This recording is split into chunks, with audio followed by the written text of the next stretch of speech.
세상 삶이 내 생각처럼 다 될 것 같으면 정말 걱정할 것도 없겠지만,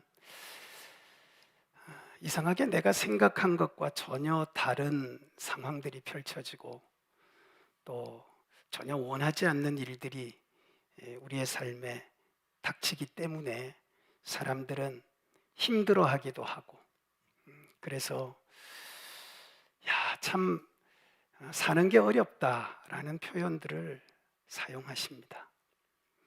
우리 성도들의 신앙은 어떤지 모르겠어요. 여러분의 삶에도 분명히 이런 일들이 있을 거라고 생각이 됩니다. 전혀 원하지 않는 일들. 바다에 갑자기 풍랑이 일어서 배를 타고 가던 사람들이 위협을 느끼는 것처럼, 얼마 전까지만 해도 잔잔했던 우리 가정이, 얼마 전까지만 해도 평안했던 내 사업이, 그리고 전혀 문제가 없던 내 건강이 어느 날 갑자기 위기처럼 위험하게 닥쳐올 때 사람들은 굉장히 당황하죠. 또 나름대로 자기의 인생의 계획을 세워놓고 이렇게 가야 되겠다, 이렇게 해야 되겠다라고 생각을 했는데, 마치 사막에 폭풍이 한번 불고 나면 길도 없어지고 전혀 다른 지형이 만들어지는 것처럼 나의 모든 계획이 다 무산되어지고, 우리가 흔히 표현하는 말로 앞이 캄캄한, 어떻게 해야 될지 모르는 상황, 굉장히 당황스러울 때가 있지요. 이것을 우리는 기회라고 말합니다. 위기라고 말합니다. 위기. 인생에 위기가 오고, 가정에도 위기가 오고, 교회에도 위기가 오고, 제가 경험한 바로는 선교에도 위기가 오고, 이 땅에서는 다양한 위기들이 우리에게 옵니다. 그런데 어떤 사람은 이 위기가 기회가 되는 사람이 있어요. 또 어떤 사람에게는 이 위기 때문에 그 인생이 완전히 절망하고 무너지는 경우가 있습니다. 누구나 다 이 어려움을 겪지만, 어떤 사람에게는 이것이 오히려 전화위복의 기회가 되기도 하고, 또 그 어려움 때문에 오히려 더 나아지는 경우도 있다는 거예요. 그렇다면 어떠한 위기가 와도 위기를 두려워할 필요가 없는 거죠. 이것을 믿음의 장에서는 뭐라고 히브리서에서는 표현을 했는가 하면, 시험이 오거든 따라하십시다. 기뻐하라. 그 시험을 어떻게 맞이하고 어떻게 상대하느냐에 따라서 오히려 그것이 나에게 축복이 될 수도 있으니까 오히려 그것을 기뻐할 수 있는 믿음을 가지면 된다. 그리고 이 믿음이라는 것은 곧 바라는 것들의 실상이고 우리의 미래이기 때문에 현실에 닥치는 어려움 때문에 결코 실망할 일이 아니라고 말씀하시죠. 또한 이 믿음이라고 하는 것이 그냥 아는 것이 아니라 행동하는 것이고 살아서 움직이는 것이라고 분명히 말씀하고 있어요. 오늘 밤 우리 기도에 참석한 모든 성도들, 어쩌면 여러분 중에는 지금 위기 가운데 있는 사람도 있고, 또 위기를 앞에 두고 당황해 하시는 분도 있을 수 있습니다. 또 어떤 분들은 지금은 평안하지만 언제 위기가 올지 모르는 분도 있어요. 그렇지만 우리 모두가 공통적으로 겪어야 될 어떠한 위기 속에서도 그것이 기회가 되어지고 그것이 여러분에게 축복이 될 수 있기를 예수님의 이름으로 축원합니다. 오늘 본문의 말씀을 여러분 보시면 가나안 땅에 살고 있던, 구체적으로는 베들레헴에 살고 있던 한 가정이 흉년을 인하여 굉장히 어려워졌습니다. 이 베들레헴이라고 하는 곳은 원래가 굉장히 부족함이 없는 땅이에요. 그래서 그 이름 자체도 떡집이다라고 하는 아주 특별한 의미를 갖고 있는 곳인데, 실제로 가나안 땅 중에서 이 베들레헴에는 올리브 나무나 아몬드, 포도, 보리가 아주 풍성한 곳입니다. 다른 곳은 이와 같은 것을 재배하거나 또 이러한 것들을 거두기에는 환경적으로 좀 어렵지만 적어도 베들레헴만큼은, 그래서 다른 곳이 좀 힘들어져도 항상 이 베들레헴에는 문제가 없었어요. 그런데 오늘 여기 본문을 보시면 그 땅에 흉년이 들었다는 거예요. 절대 흔들릴 것 같지 않았던 가정이 흔들리고 전혀 위기가 오지 않을 것 같았던 땅이 위기에 빠져버린 거예요. 굉장히 당황스럽죠. 그러나 이것은 우연이 아닙니다. 여러분과 내가 믿음 안에서 하나님을 섬기고 또 지금까지 내가 하나님 앞에서 한눈 팔지 않고 최선을 다해서 살아왔는데 갑자기 뭔가 나에게 닥치는 어려움들, 물론 그게 사회적 문제 때문에 나에게 올 수도 있고 또 정치적 이슈 때문에 나에게 닥칠 수도 있지만 어떤 이유가 되었든지 내가 위기가 나에게 굉장한 고통이 될 때 분명히 그때는 이유가 있다는 거예요. 왜냐하면 우리가 간과하면 안 되는 것이 있어요. 그게 뭐냐 하면 모든 것의 주인은 하나님이시다. 모든 것의 주관자는 하나님이시다. 그러면 그 땅이 위기가 올 때는 이유가 있지 않겠냐는 거예요. 여러분 한번 성경을 보시겠습니까? 그들이 있는 땅이 어떤 땅이었는지 신명기 11장을 한번 펼쳐보세요. 자, 신명기 11장 11절부터 저와 같이 말씀을 합독하겠습니다. 신명기서 11장 11절부터 말씀 같이 합독합니다. 너희가 건너가서, 시작. 너희가 건너가서 차지할 땅은 산과 골짜기가 있어서 하늘에서 내리는 비를 흡수하는 땅이요 내 하나님 여호와께서 돌보아 주시는 땅이라. 연초부터 연말까지 내 하나님 여호와의 눈이 항상 그 위에 있느니라.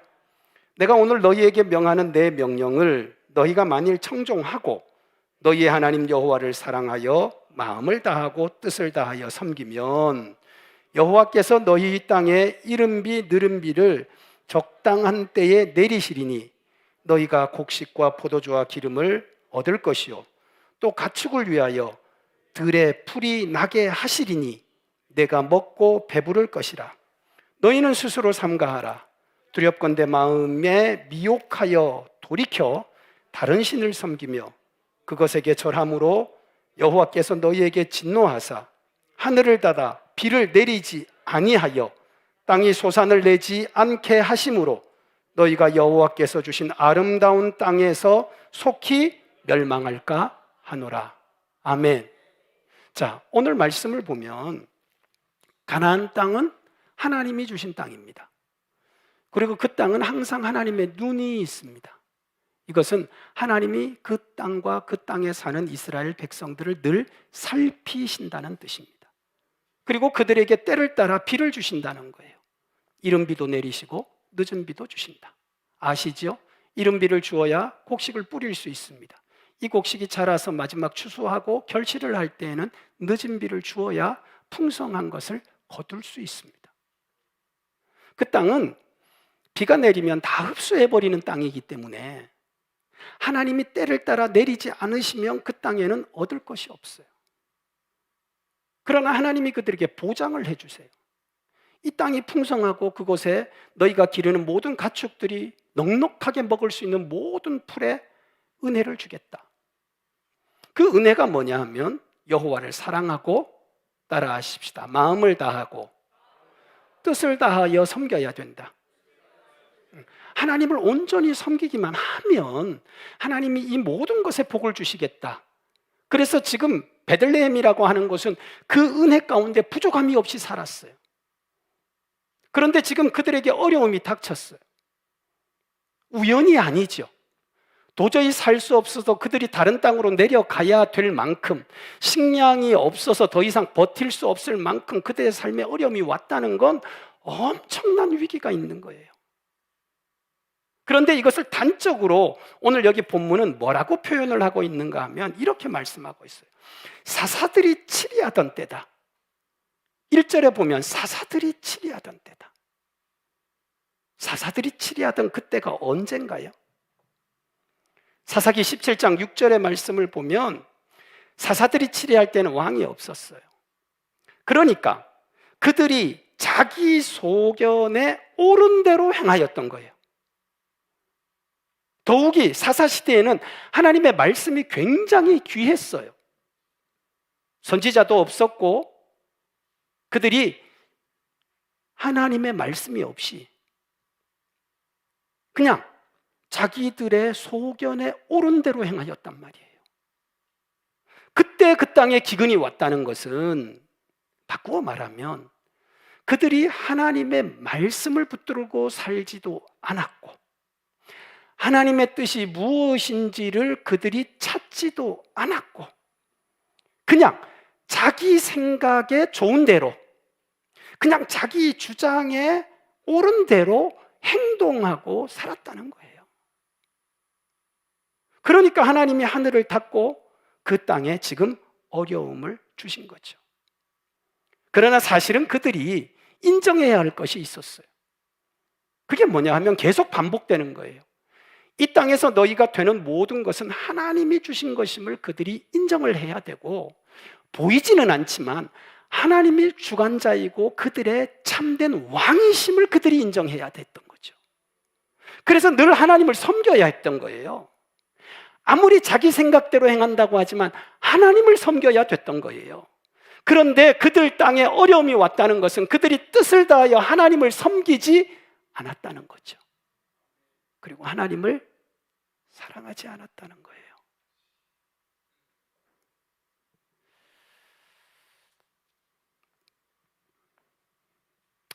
우연이 아니라는 거죠.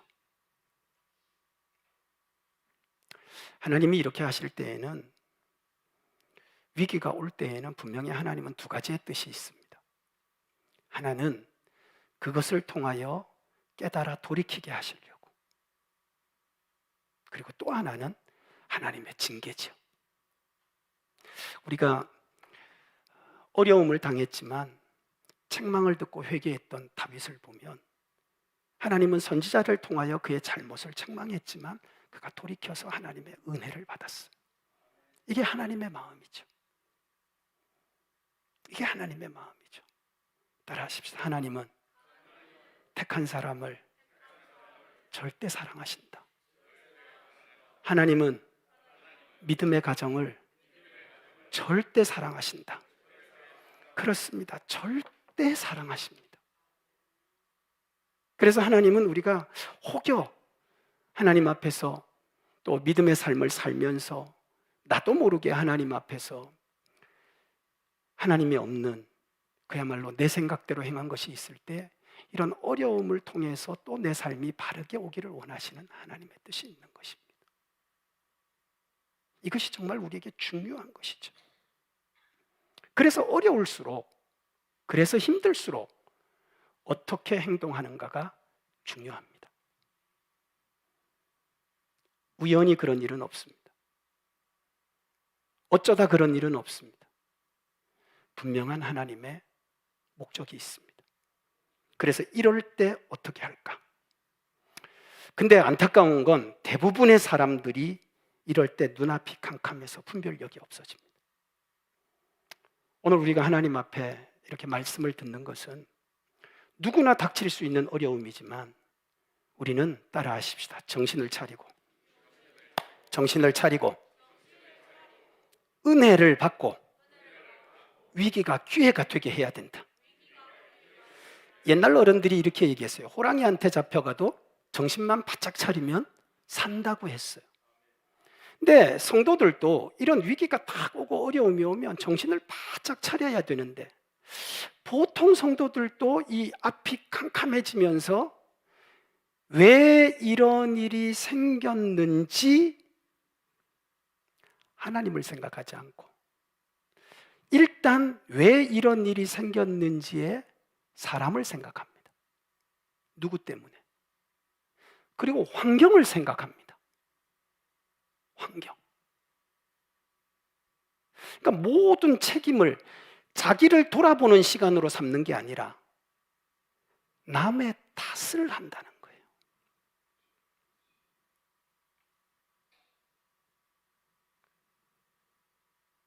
근데 남의 탓을 해서는 하나님이 나에게 또 우리에게 닥치는 문제가 결코 순적하게 해결되지 않죠. 오히려 상처가 됩니다. 오히려 그것이 더 큰 문제가 됩니다. 그러나 이 문제 가운데, 위기 가운데 은혜가 됐던 요셉과 같은 삶을 보면, 그도 팔려가기도 하고 억울한 일을 당했지만 그들이 나에게 한 것에 대해서 내가 이렇게 종이 되고 내가 이렇게 고통 속에 있는 것은 형들 때문이다, 그렇게 말하지 않았습니다.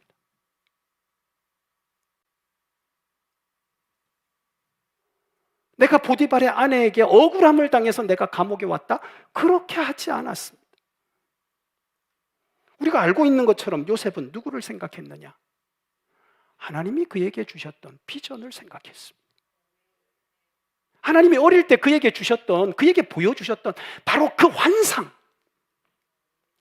하나님이 나를 어떻게 하시기를 원하셨던 바로 그것만을 바라보면서 따라하십시다. 하나님을 바라보고 하나님을 생각했던 요셉.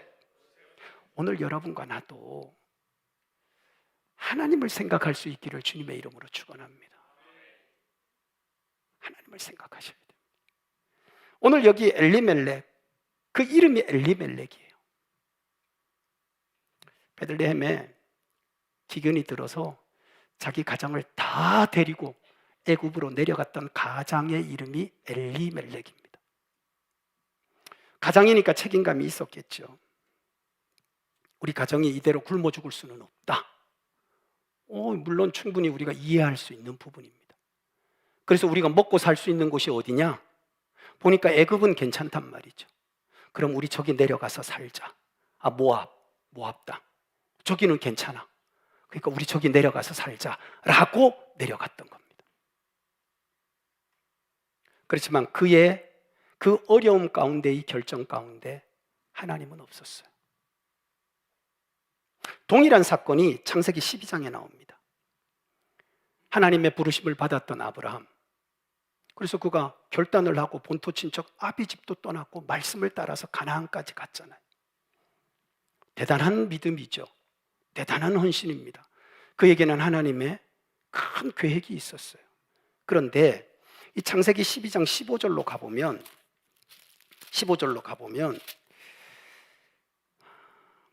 이제 그 땅에 갔을 때에 10절입니다. 10절에 보면 그 땅에 기근이 들었으므로 아브라함이 애굽에 거류하려고 그리로 내려갔으니 이는 그 땅에 기근이 심하였습니다.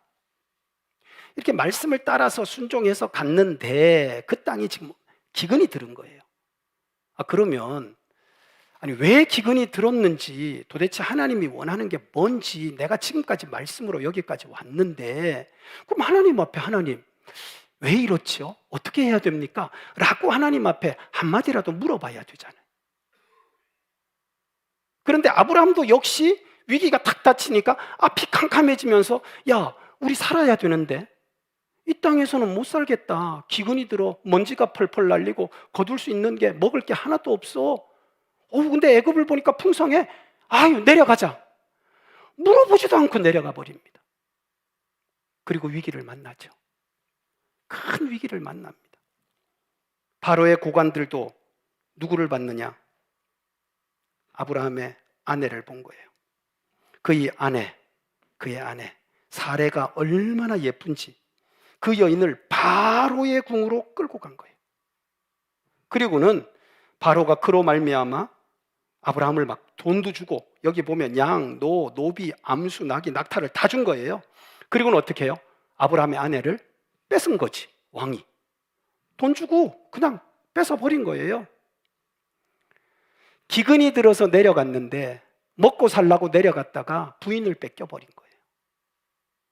하나님이 보니까 가관도 아니죠. 그래서 하나님이 어떻게 하셨는가? 여호와께서 아브라함의 아내 사레의 일로 바로와 그 집에 큰 재앙을 내리셨어요.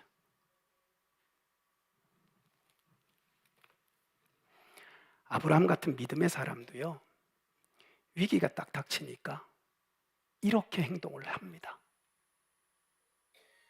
환경이 그러니까 이건 하나님도 어쩔 수 없는 것 같은 생각에 사로잡히면서 물어보지도 않고 그냥 가버리는 거예요. 자기 생각대로. 오늘 여기 나오는 이 엘리멜렉도 똑같습니다. 가장으로서의 책임감, 그리고 그 땅에는 그런 기근이 없던 땅인데 기근이 찾아옴으로 당황스럽기도 하고, 또 모압 땅은 풍성하니까 어떻게 해요?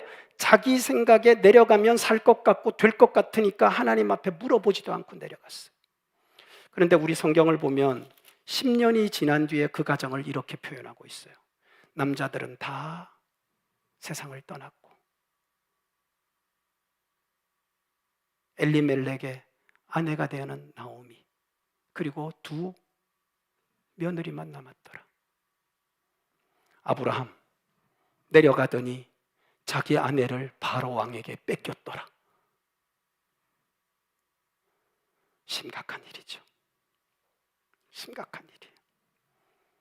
따라하십시다. 어려울 때 하나님을 생각해야 된다. 우리는 어려울 때 너무 현실에 매여요. 그리고 어려울 때 우리는 너무 자기 생각을 주장하고 고집해요. 은혜가 필요할 때입니다. 따라하십시다. 어려울 때가 은혜가 필요할 때다. 그때 하나님이 어떻게 말씀하시고 그때 어떻게 해야 될 것을 하나님 앞에 들어야 되는 거죠. 오늘 우리 성도들 정말 잘 오셨어요. 우리에게 어려움이 올 수 있는데 이 어려움이 정말 나에게 위기가 되지 않고 오히려 그것이 나에게 기회가 되려고 하면 환경 따라 행동하거나 내 생각대로 행동하지 말고 따라하십시다. 하나님께 은혜를 구하고 하나님의 뜻을 물어야 된다. 오늘 밤이 그 밤이 될 수 있기를 주의 이름으로 축원합니다. 하나님은 여러분이 물으시면 응답하시는 분이에요. 그래서 우리가 구원의 날, 구원의 때를 놓치지 말아야 되고, 하나님이 듣고 응답하시는 그 때를 놓치면 안 되는 것이죠. 우리가 말씀을 보면 이스라엘 백성들이 아이성 전투에서 패배를 하고 돌아옵니다. 무조건 울면서 옵니다. 왜 우리가 져야 되냐고. 왜 져야 되냐고. 그들은 자기들이 져야 될 이유를 전혀 몰라요. 그러니까 막 원망하면서 왜 하나님이 우리로 하여금 이 여리고성은 점령하게 하셨는데 아이성은 점령하지 못하게 했냐고. 자기를 돌아보지 않고 오히려 하나님을 향하여 투덜투덜대는데 모세가 하나님 앞에 찾아가서 하나님, 우리 백성이 저렇게 죽고 저렇게 힘든데 무슨 이유입니까? 그래도 지도자인 모세가 가서 물으니까 하나님이 대답을 해주세요. 야, 내가 분명히 여리고성에서 하나도 개인이 취하지 말으라 그랬는데 너희 중에 내 명령을 어긴 자가 있으니 도대체 내가 그를 어떻게 두고 그 땅을 차지하게 하겠냐? 깜짝 놀랐습니다. 왜냐하면 모세도 몰랐거든요. 아무도 몰랐거든요. 아간이 그 짓을 한 걸 아무도 몰랐던 거예요. 아간의 그 잘못됨이 이스라엘 백성들이 위기가 되고 그들 모두가 하나님을 향하여 원망하는 이유가 된 거예요. 그래서 결국은 하나님이 제사장을 세워놓고 그가 갖고 있는 이 에봇을 입혀놓고 결국은 찾아내잖아요. 그래서 찾아냈더니 누구예요? 누구예요? 잡힌 거지. 하나님이 그를 돌로 쳐서 죽이고 돌무덤을 만들고 끝내고 나니까 아이성 올라가서 이기게 하시잖아요. 우리가 원망하고 불평한다고 해결이 되는 게 아니에요. 따라하십시오. 어려울 때는 내 생각이 중요한 게 아니고 하나님의 대답이 중요하다. 그래서 우리는 하나님을 찾아야 됩니다. 오늘 밤은 하나님을 찾아서 하나님의 은혜를 구하는 밤이 되기를 주의 이름으로 축복합니다. 아멘. 그렇게만 된다면 여러분과 나는 오히려 내가 닥치는 위기도 하나님이 해결해 주시는 축복이 될 줄 믿습니다. 기회가 될 줄 믿습니다. 하나님을 경험하는 놀라운 은혜가 될 줄로 믿습니다. 뿐만 아니라 지금 내가 이 위기 가운데에서 벗어나려고 하면 오늘 여러분 하나님의 말씀을 들었듯이 하나님이 말씀하시는 것에 대하여 따라하십시다. 그대로 행동해야 된다. 들려진 말씀대로 행동하는 것이 또한 하나님 앞에 회복되는 기회라는 거예요. 오늘 여기 말씀을 보면 나오미가 지금 굉장히 10년이 지난 다음에 그 인생을 돌아보면서 안타까워하잖아요. 그런데 놀라운 소식이 들립니다. 자, 우리 다 같이 6절을 한번 볼까요? 6절 같이 합독합니다. 그 여인이, 시작. 그 여인이 모압 지방에서 여호와께서 자기 백성을 돌보시사 그들에게 양식을 주셨다 함을 듣고 이에 두 며느리와 함께 일어나 모압 지방에서 돌아오려고. 지금 뭘 들었다고요? 하나님이 자기 백성을 돌보셨다.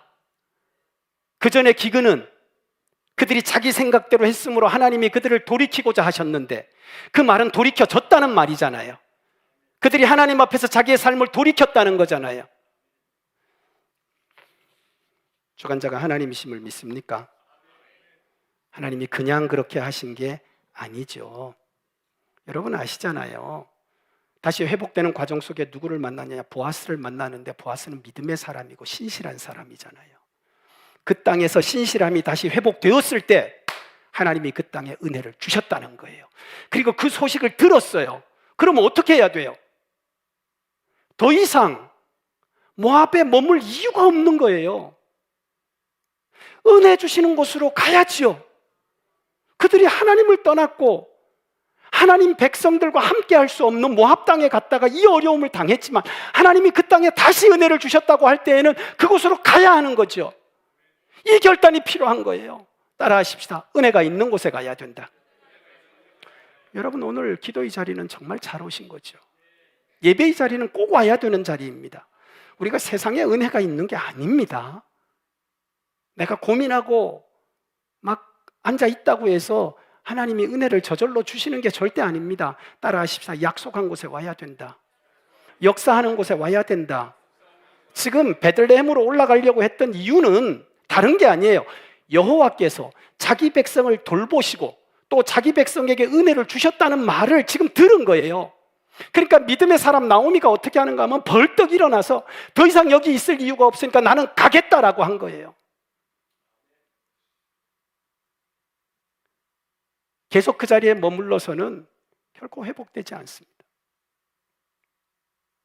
오늘 우리가 신앙생활을 하다 보면 영적으로도 어려울 수 있어요. 삶에도 힘듦이 있을 수 있어요.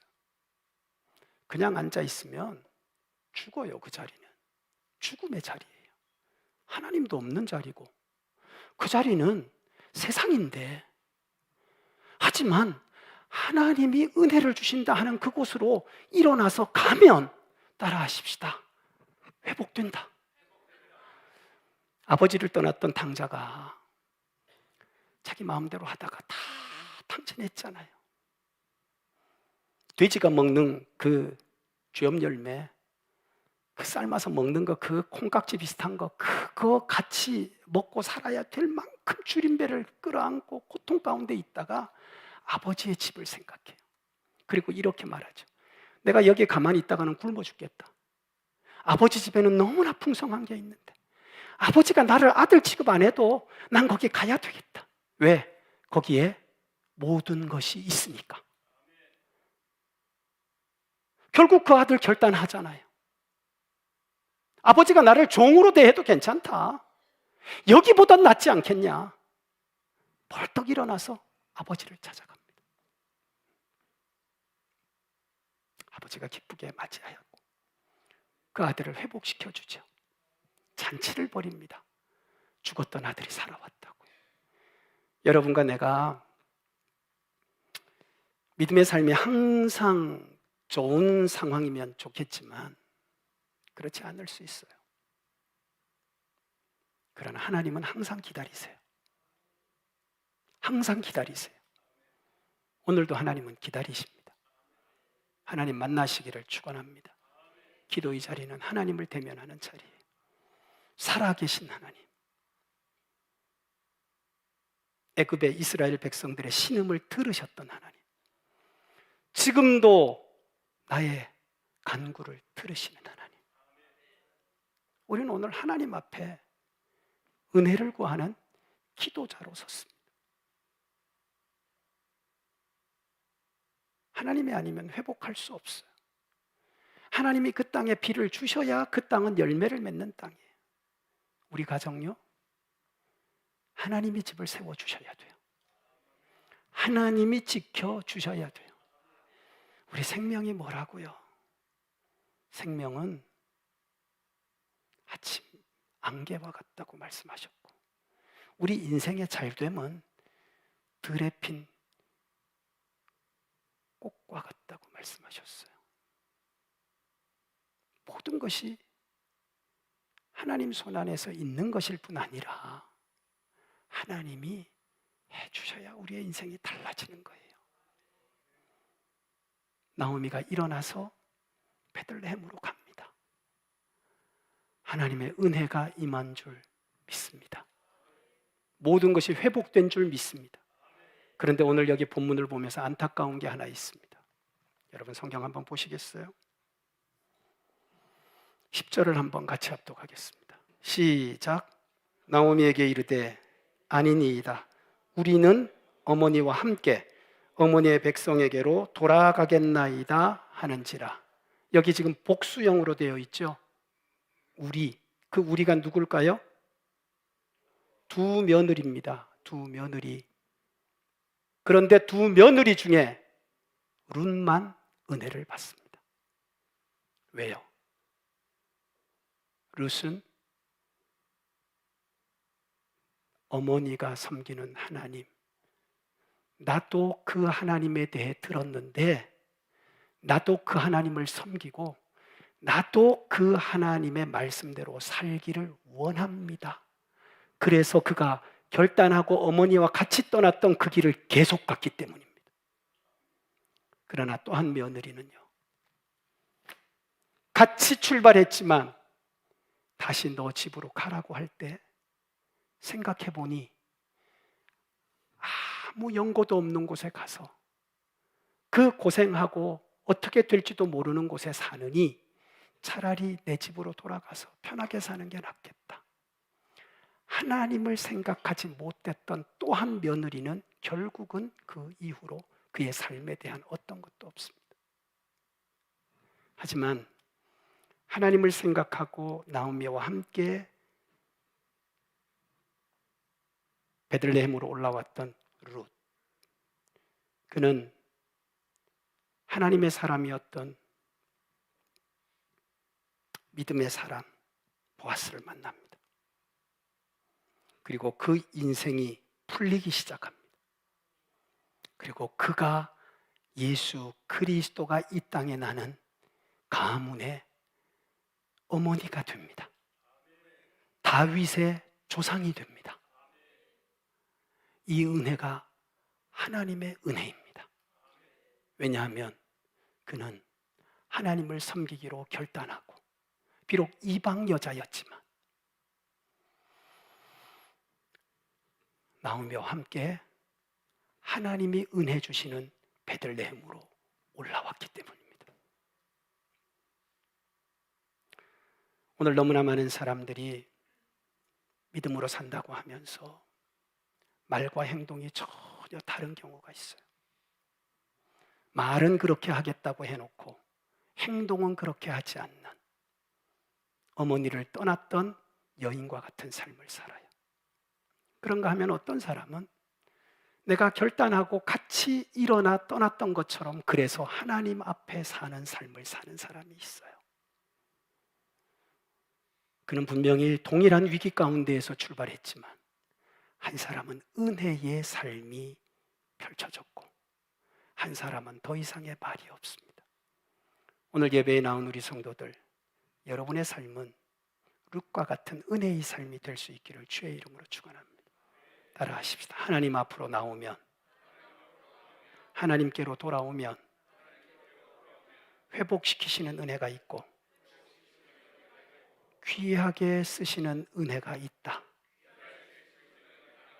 오늘 밤 여러분의 삶과 간증이 될 수 있기를 주님의 이름으로 축원합니다. 우리가 이 땅을 살면서 정말 많은 위기가 올 수 있습니다. 그러나 위기가 축복이 되도록 바꾸시는 역전은 하나님 손에 달려 있습니다. 하나님 앞에서 우리의 삶을 살아내야 합니다.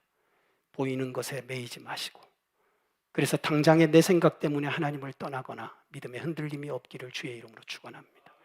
혹여 우리의 삶에 어려움이 있었다 할지라도 오늘처럼 이런 생명의 말씀을 들었을 때에는 빨리 우리 마음을 돌이켜서 더 이상 내가 그 절망의 자리에 머물지 말고, 시험의 자리에 머물지 말고, 그 환난의 자리, 고통의 자리에 머물지 말고 벌떡 일어나서 우리를 회복시키시는 하나님 앞에, 은혜 주시는 하나님 앞에, 그래서 여러분과 나의 삶이 회복을 넘어서서 주시는 축복의 역전의 은혜를 누릴 수 있기를 주님의 이름으로 축원합니다. 앞뒤적으로 인사하십시다. 하나님을 만나야 됩니다. 오늘 밤 하나님은 내 기도를 들으실 겁니다. 할렐루야. 그래서 오늘은 말씀 붙들고 한 가지만 찬양하고 기도한 뒤에, 그리고 정말 하나님 앞에서 하나님, 내가 말로만이 아니라 정말 내 삶이 그렇게 되기를 원합니다 하는 마지막 찬양과 기도로 오늘은 하나님 앞에 엎드리겠습니다. 정말 우리 자신의 회복이 필요할 때입니다. 하나님의 은혜가 필요할 때입니다. 정말 하나님은 살아계시는데, 정말 하나님은 들으시는데, 지금 여러분이 알고 있지 못한 것, 모르고 계시는 게 아는 것보다 더 많습니다. 지금 우리 한국에 있잖아요. 지금 필리핀 센터가 완전히 바뀌어지고 있거든요. 선교의 패러다임이 완전히 바뀌어지고 있거든요. 지금 우리 교회 하나님이 지금 새롭게 하기를 원하시거든요. 하나님이 하시는 거예요. 저도 힘들어요. 저도 그냥 편안하고 그냥 좋은 게 좋게 가고 싶어요. 하나님이 그렇게 안 하시는데요.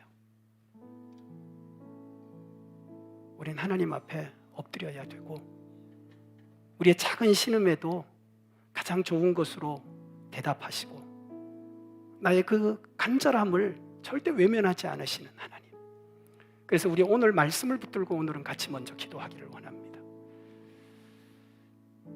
내가 과연 위기 가운데 어떻게 행동해야 될 것인가? 그리고 내가 지금 만약 어려움 가운데 있지만 하나님의 말씀이 임하였다면 내가 어떻게 할 것인가? 오늘 주신 말씀, 그래서 하나님, 나도 룻과 같은 결단을 가지고 믿음의 삶을 살아내게 해달라고, 그리고 나오미처럼 분별력을 가지고 이제 더 이상 모압 땅에 머무는 것이 아니라 하나님의 은혜가 있는 곳으로 일어날 결단이 내게 있게 해달라고 오늘 같이 찬양하고, 혹시 여러분 삶에 어려움이 있다면 그 어려움까지도 하나님 풀어주시고 하나님께서 은혜 주시기를 오늘 이 시간 같이 찬양하고 먼저 기도하도록 하겠습니다.